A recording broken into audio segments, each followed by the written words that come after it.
guys, magandang hapon. Tayo ay mag-aayos ng gripo. So kagabi nga guys ay dalawa naging problema ko. Kasi yung una, itong gripo guys, hindi ko alam kung anong klase paggamit ang ginagawa ng mga bata. Ayan guys, naputol.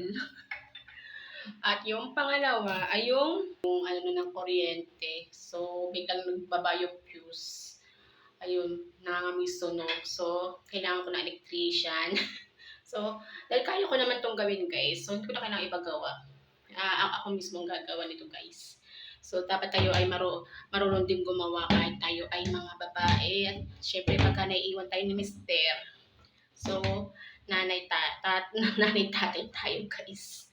So, ito nga guys, gagamit tayo ng long nose. So, yan. Yan ang ating gagawin guys. Tatanggalin natin.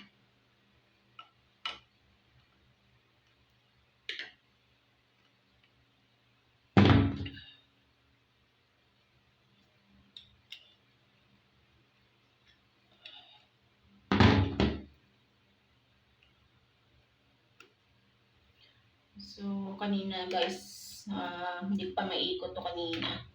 So, yan. So, ayan, dahil natanggalin natin guys, ayan. At meron tayong biniling plastic na gripo.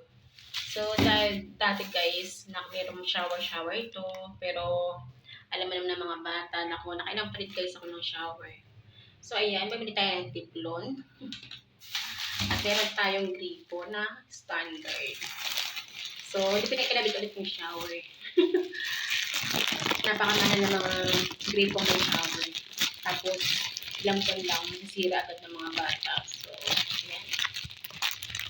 Tayo ay wala na shower guys.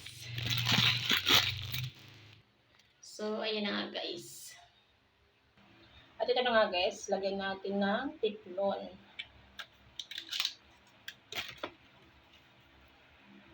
So, kailangan natin to para humipit yung ating ano. So, dito natin umpisan guys. Ayan. Lagay natin dito guys. Ayan. Ngayon ko lang ito gagawin. Pero, kasi nga, busy ako. Tsaka walang may iwan sa tindahan.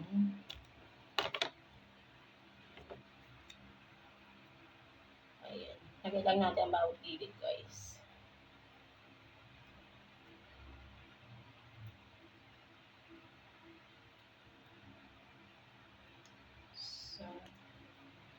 O diba, syempre, yung mga gawain panlalaki guys, kailangan dapat pinag-aaralan din natin. Kasi mahirap na pag wala tayong kasama sa lalaki, na lalaki guys.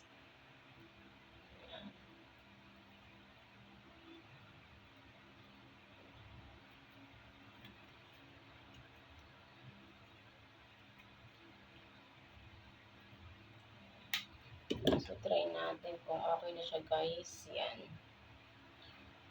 Kabit lang natin guys.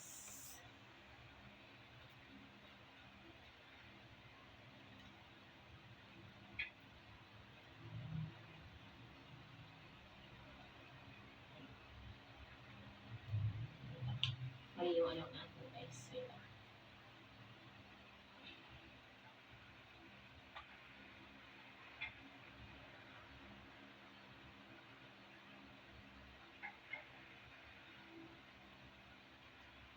Pipitin lang natin guys.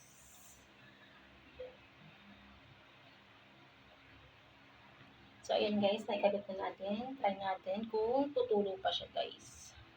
Open lang natin sa main ng ating tubig. So, ayan na guys. Okay na yung aking ginawang gripo. O, diba? Napakadali guys. Ang ating, yan. Thank you for watching guys. Ang dali lang ng gawin.